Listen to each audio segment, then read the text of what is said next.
한국에 오면 인생이 달라진다고요? 저는 오래도록 믿지 않았습니다. 북에서 태어나 자란 저는 한국에 온 뒤 몇 해가 지났어도 여전히 하루하루가 놀람의 연속입니다. 그곳에서 당연했던 것들이 여기선 전혀 당연하지 않았고, 한국분들에겐 평범한 것들이 제겐 하나하나 기적처럼 다가왔습니다. 밤거리에 불빛이 꺼지지 않고 아이들이 웃으며 뛰놀고 식당에서 배불리 식사하는 풍경을 보며 처음으로 생각했습니다. 아, 이게 사람 사는 세상이구나. 누구 눈치 보지 않고 마음속 이야기를 꺼낼 수 있고 따뜻한 조명 아래 편히 눈을 감을 수 있었던 그 첫 밤 저는 조용히 울었습니다. 오늘은 제가 한국에서 진심으로 울컥했던 7가지 순간을 들려드리려 합니다. 어떤 장면은 기쁨의 눈물을, 어떤 장면은 북에 두고 온 가족이 떠올라 아릿한 눈물을 만들었습니다. 한국에서 오래 사신 분들에겐 너무 익숙한 일상이겠지만 북에서 살아본 사람만이 느낄 수 있는 무게가 있습니다. 여러분도 한국에서 따뜻함을 느꼈던 순간이 있다면 댓글로 나눠주세요. 그럼 첫 번째 이야기부터 시작하겠습니다. 저는 2019년 12월 한국 땅을 처음 밟았습니다. 그날 밤이 지금도 생생해요. 북한에서는 매일이 똑같았죠. 아침 6시에 일어나서 인민반 회의에 참석하고 배급소에서 줄을 서고 저녁엔 조용히 집에 들어가야 했습니다. 불이 나가면 촛불 하나로 버텨야 했고 밖에서 큰 소리라도 내면 누군가 쳐다봤어요.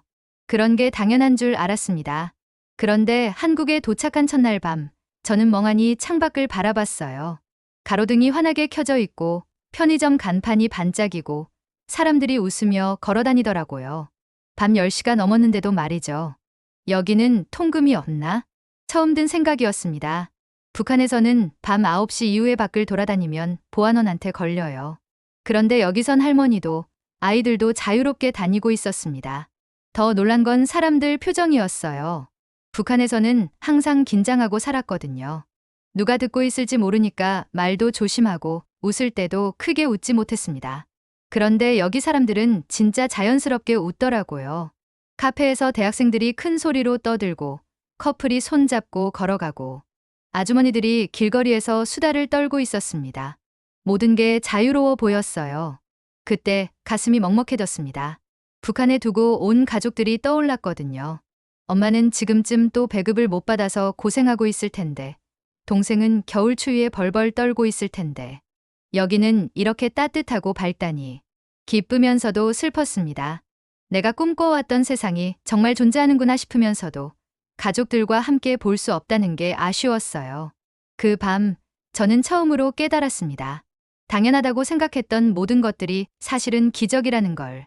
전기가 켜져 있는 것, 자유롭게 말할 수 있는 것, 밤에도 안전한 것. 이 모든 게 얼마나 소중한지 그때 알았어요. 다음 날부터 제가 경험한 놀라운 일들을 차근차근 말씀드릴게요. 이틀째 되는 날, 담당 선생님이 저를 편의점에 데려갔습니다. 배고프면 여기서 사 먹어도 돼. 그 말을 듣고 편의점 문을 열고 들어갔는데 그만 발이 멈춰버렸어요. 진열장마다 음식이 가득했거든요. 삼각김밥, 도시락, 과자, 음료수. 종류가 너무 많아서 어디서부터 봐야 할지 모르겠더라고요. 북한에서는 늘 오늘 뭘 구해 먹을까 고민했습니다. 배급이 제대로 나오지 않으니까 산에 가서 나무를 캐거나 나무 껍질을 삶아서 먹기도 했어요. 옥수수죽 한 그릇이면 그날은 운이 좋은 날이었죠. 그런데 여기서는 오늘 뭐 먹지가 완전히 다른 의미더라고요. 너무 많은 선택지 때문에 고민하는 거였습니다. 편의점 직원이 웃으며 말했어요. 처음 와보셨어요? 천천히 둘러보세요. 저는 한참 동안 삼각김밥 하나를 들고 망설였습니다. 1200원이라고 적혀 있는데 북한 돈으로 계산해보니 쌀 한 듯밥보다 비쌌거든요. 그런데 선생님이 말했죠. 그냥 먹고 싶은 거 골라. 걱정하지 마. 첫 삼각김밥을 먹는데 정말 눈물이 날 뻔했어요. 참치가 이렇게 많이 들어있다니. 북한에서는 명절에나 생선 한 토막 먹을 수 있었는데 말입니다. 며칠 후 학교 급식을 처음 봤을 때도 충격이었어요. 아이들이 반찬을 남기고 있더라고요. 김치, 불고기, 미역국을 그냥 버리는 거예요. 야, 많이 남겼네? 친구 하나가 웃으며 말했습니다. 저는 그 장면을 보며 가슴이 아팠어요. 북한에서는 밥알 하나라도 아까워했는데 여기서는 음식을 남기는 게 자연스러운 일이었으니까요. 그날 밤 기숙사에서 처음으로 배부른 상태로 잠에 들었습니다. 배가 고프지 않다는 게 이렇게 평화로운 기분인지 몰랐어요. 꿈에서도 음식 걱정을 하지 않아도 됐죠. 며칠 지나고 마트에 갔을 때 정말 어지러울 정도였습니다. 과일만 해도 수십 종류, 고기도 부위별로 다 나누어져 있고 심지어 외국 음식까지 있었거든요. 이렇게 많은 음식이 어떻게 다 팔리지? 궁금해서 물어봤더니 팔리지 않으면 할인해서 팔고 그래도 안 팔리면 버린다고 하더라고요. 버린다고요? 북한에서는 상상할 수 없는 일이었습니다. 한국에 온 지 일주일쯤 됐을 때 텔레비전을 보다가 깜짝 놀랐습니다. 뉴스에서 국회의원이 대통령을 비판하고 있었어요. 그것도 아주 직설적으로 말입니다. 북한이었다면 정치범 수용소에 바로 끌려갔을 말들이었죠. 이 사람 괜찮나? 걱정이 되어서 선생님께 물어봤어요. 선생님, 저 사람 잡혀가지 않아요? 선생님이 웃으시며 대답했습니다. 왜 잡혀가? 국민이 정치인 비판하는 건 당연한 권리야. 정말 이해가 안 됐어요. 북한에서는 김정은 이름만 잘못 불러도 큰일 나는데 여기서는 대통령을 마음껏 비판해도 된다니. 더 놀라운 건 토론 프로그램이었습니다. 여러 명이 나와서 서로 다른 의견을 크게 소리치며 논쟁하더라고요. 북한에서는 모든 사람이 똑같은 말만 해야 하는데 여기서는 생각이 다르면 다르다고 말하는 게 자연스러웠어요. 이런 프로그램이 방송에 나와도 되나? 정말 신기했습니다. 몇 주 후 길을 걷다가 시위를 목격했어요. 사람들이 피켓을 들고 구호를 외치고 있었습니다. 순간 다리가 떨렸어요. 북한에서 시위라고 하면 공개 총살감이거든요. 그런데 더 놀라운 광경을 봤습니다. 경찰들이 시위대를 잡아가는 게 아니라 지키고 있었어요. 차량이 지나갈 수 있게 교통정리도 해주고 시위대가 다치지 않게 보호하고 있더라고요. 저 경찰들 뭐 하는 거예요? 지나가던 시민에게 물어봤어요. 시위 보호하는 거지. 당연한 거 아냐? 당연하다고 하시는데 저에게는 전혀 당연하지 않았습니다. 북한에서는 국가에 반대하는 말 한마디만 해도 사라져버리는데 여기서는 국가가 오히려 반대 의견을 보호해준다니. 카페에서도 놀랐어요. 대학생들이 정치 이야기를 아무렇지 않게 하고 있었거든요. 대통령, 진짜 답답해. 이번 정책 완전 잘못됐어. 이런 말들을 크게 하면서 토론하고 있었습니다. 주변 사람들도 별로 신경 쓰지 않더라고요. 북한에서는 지도자 이야기할 때 목소리를 낮추고 주변을 둘러보고 조심조심 해야 했어요. 그런데 여기서는 마치 날씨 이야기하듯 자연스럽게 정치 이야기를 하고 있었습니다. 가장 충격적이었던 건 인터넷이었어요. 포털 사이트 댓글을 보니 정부 욕이 가득했거든요. 그런데 그 댓글들이 그대로 올라가 있는 거예요. 삭제되지도 않고 댓글 쓴 사람이 잡혀가지도 않고. 이게 진짜 자유구나? 그때 깨달았습니다. 자유라는 건 단순히 구속되지 않는 게 아니라 내 생각을 마음껏 표현할 수 있는 거라는 걸요. 한국에 온 지 한 달쯤 지났을 때 처음으로 아르바이트를 구하러 다녔습니다. 북한에서는 태어날 때부터 성분이 정해져요. 부모가 농민이면 나도 농민, 부모가 노동자면 나도 노동자. 아무리 공부를 잘해도 아무리 노력해도 바뀌지 않죠.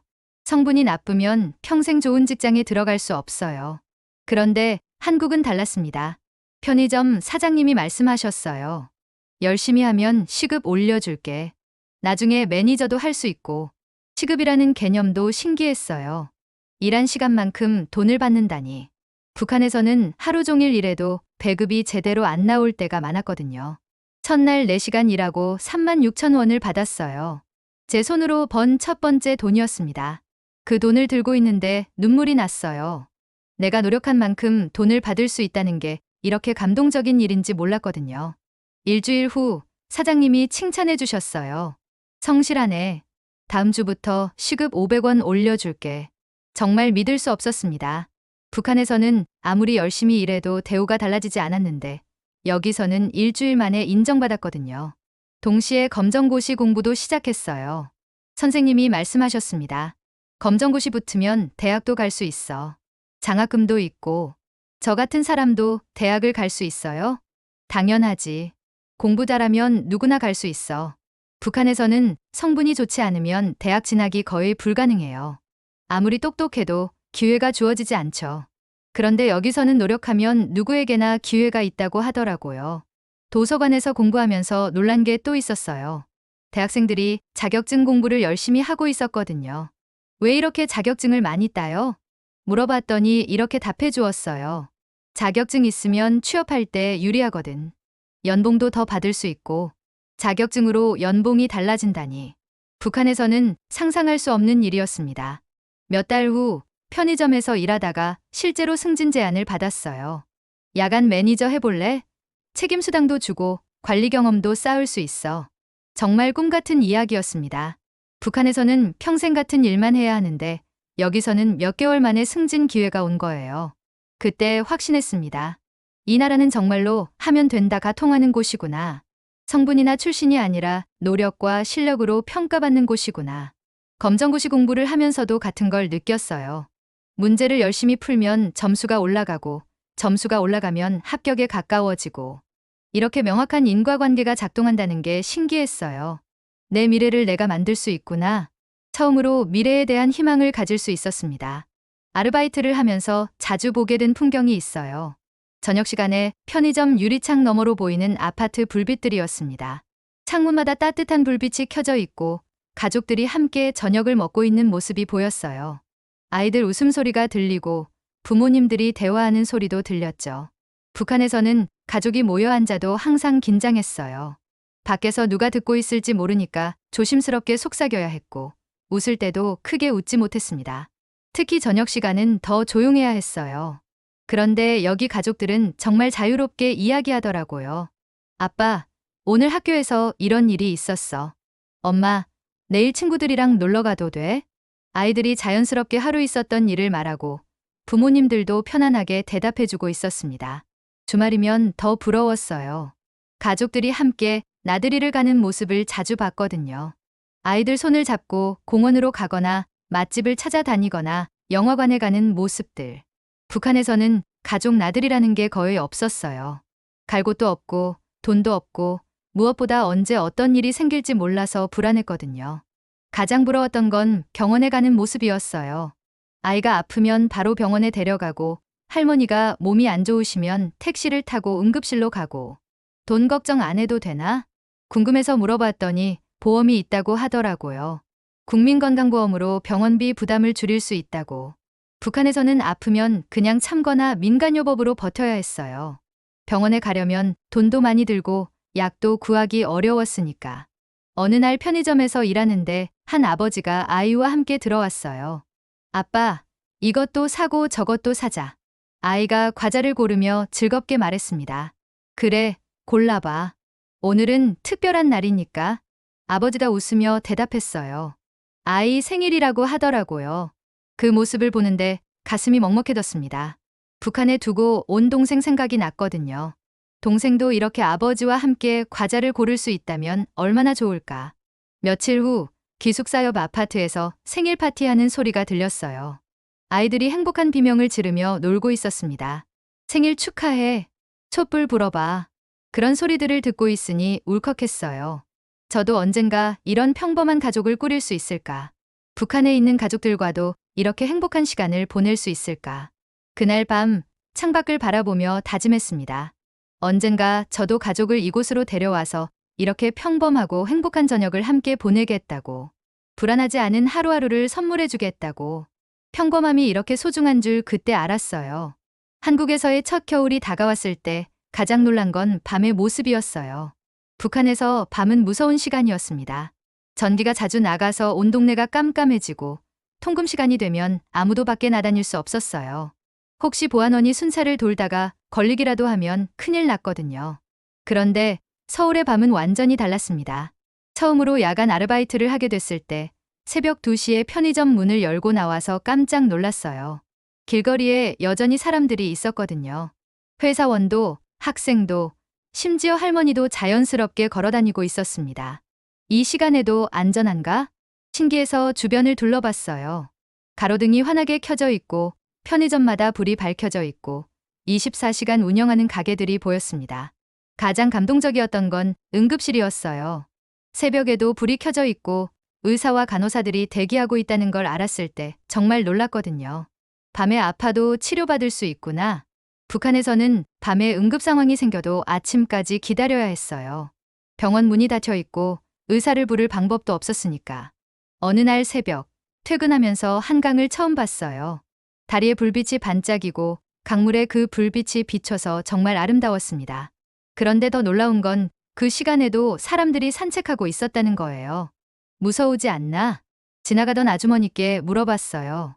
뭐가? 여기 안전한데? 아주머니가 당연하다는 듯이 대답하셨습니다. 북한에서는 밤에 강가에 혼자 나가는 건 상상할 수 없는 일이었어요. 위험하기도 하고 무엇보다 누군가 수상하게 생각할 수 있거든요. 편의점에서 야간 근무를 하면서 더 많은 걸 알게 됐어요. 새벽에도 택시가 다니고 버스도 운행하고 지하철도 새벽까지 운영한다는 걸. 정말 24시간 돌아가는 도시구나. 감탄했습니다. 어느 새벽 응급실에 실려가는 환자를 봤어요. 구급차가 사이렌을 울리며 지나가는데 다른 차들이 모두 길을 비켜주더라고요. 그 모습이 너무 감동적이었어요. 북한에서는 응급차라는 것 자체가 드물었거든요. 있어도 제대로 작동하지 않는 경우가 많았고 가장 인상 깊었던 건 남산타워였어요. 새벽에도 불빛이 켜져 있어서 멀리서도 보였거든요. 마치 서울 전체를 지켜주는 등대 같았습니다. 이 도시는 잠들지 않는구나. 그 불빛을 보며 생각했어요.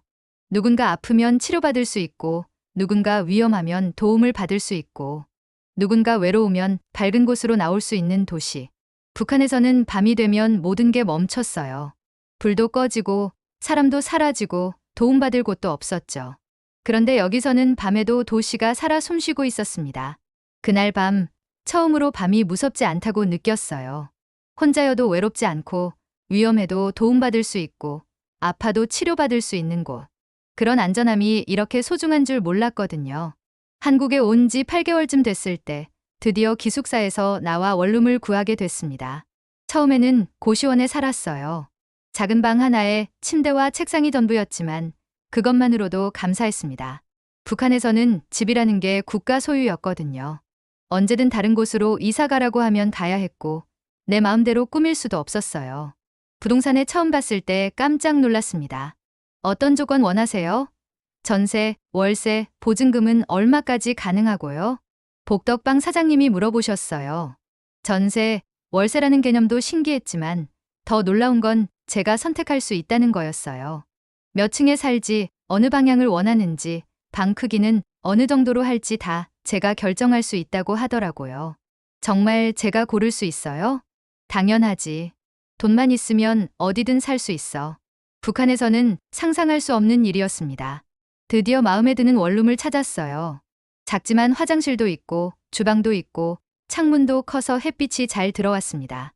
계약서에 사인을 하고 열쇠를 받는 순간 정말 울컥했어요. 이 작은 열쇠가 제 인생에서 가장 소중한 물건이 된 거예요. 이제 정말 내 집이구나. 열쇠를 꼭 쥐고 생각했습니다. 북한에서는 집 문에 자물쇠를 채울 수도 없었어요. 보안원이나 인민반장이 언제든 들어올 수 있어야 했거든요. 프라이버시라는 게 없었죠. 그런데 여기서는 달랐습니다.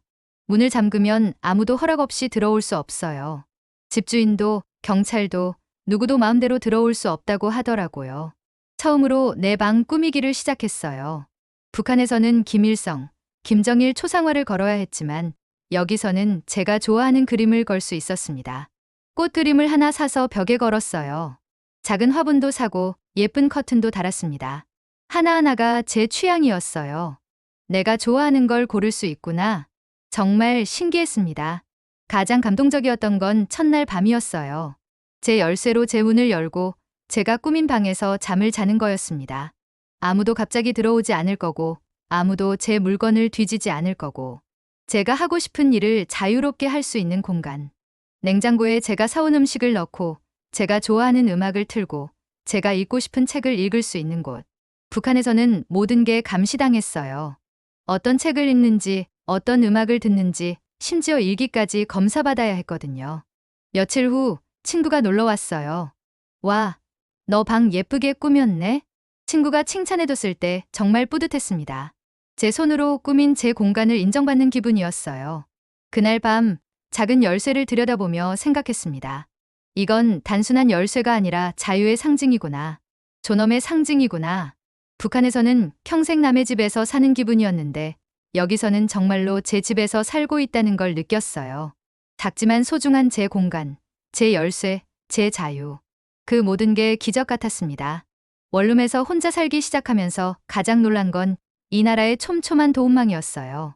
어느 날 감기에 걸려서 열이 많이 났는데 119에 전화를 걸어봤습니다. 북한에서는 상상할 수 없는 일이었죠. 어디가 아프세요? 지금 바로 갈게요. 정말 10분도 안 되어서 구급차가 왔어요. 응급실에서 치료받고 약도 받았는데 생각보다 비용이 많이 나오지 않더라고요. 건강보험이 있어서 그렇다고 하시더라고요. 혼자 사는 게 처음이라 막막할 때도 많았어요. 그런데 주민센터에 가니까 여러 도움을 받을 수 있었습니다. 생활이 어려우면 이런 지원이 있어요. 취업 준비하시면 이런 교육도 받을 수 있고요. 공무원분이 친절하게 설명해 주셨어요. 국가가 개인을 돕는다는 개념이 정말 신기했습니다. 가장 인상 깊었던 건 학교 모습이었어요. 아르바이트 하러 가는 길에 초등학교 앞을 지나는데 아이들이 정말 즐겁게 웃으며 등교하고 있었거든요. 오늘 급식 뭐지? 체육 시간에 축구할 거야. 아이들이 학교 가는 걸 좋아하는 게 보였어요. 북한에서는 학교가 무서운 곳이었는데 여기서는 즐거운 곳이더라고요. 점심시간에 학교 앞을 지나가면 아이들 웃음소리가 들렸어요. 급식실에서 맛있게 먹고, 운동장에서 뛰어놀고, 도서관에서 책을 읽고. 여기 아이들은 정말 행복하구나. 부러웠습니다. 어느 날 길에서 넘어져서 다쳤는데 지나가던 시민들이 도와주었어요. 괜찮으세요? 병원 갈까요? 119 불러드릴까요? 모르는 사람들이 걱정해주는 모습이 감동적이었어요. 북한에서는 남의 일에 관심 갖는 걸 조심해야 했는데 여기서는 어려운 사람을 돕는 게 자연스러웠습니다. 종교의 자유도 놀라웠어요. 교회, 절, 성당이 있고 사람들이 자유롭게 다니고 있었거든요. 어떤 종교를 믿든 안 믿든 자유였어요. 신앙도 선택할 수 있구나. 북한에서는 종교가 금지되어 있었는데 여기서는 마음의 평안을 찾을 곳이 있다는 게 위로가 됐어요. 이제 한국에 온 지 1년이 넘었습니다. 그동안 경험한 모든 것들을 돌아보면서 깨달은 게 있어요. 인간답게 산다는 건 거창한 게 아니더라고요. 배고프지 않게 먹고, 자유롭게 말하고, 노력한 만큼 인정받고, 가족과 평화롭게 시간을 보내고, 밤에도 안전하고, 내 공간에서 내 취향대로 살고, 아플 때 치료받을 수 있는 것. 이런 당연해 보이는 것들이 사실은 얼마나 소중한 기적인지 알게 됐습니다. 북한에 있는 가족들이 그립습니다. 언젠가는 이들도 이런 자유와 존엄을 누릴 수 있기를 간절히 바라요. 그때까지 저는 여기서 열심히 살면서 그들을 데려올 준비를 하겠습니다. 여러분이 당연하게 여기는 모든 순간들, 그것들이 얼마나 감사한 일인지 잊지 마세요. 저에게는 모든 게 기적이었으니까요. 지금까지 재미있게 보셨나요? 이 영상이 도움이 되셨다면 좋아요와 구독 부탁드려요. 그리고 댓글로 여러분의 따뜻한 마음을 나눠주세요. 여러분의 한마디 한마디가 저에게는 큰 힘이 됩니다. 다시 한번 감사드리고 모든 분들이 건강하고 행복하시기를 바랍니다. 오늘도 좋은 하루 보내세요.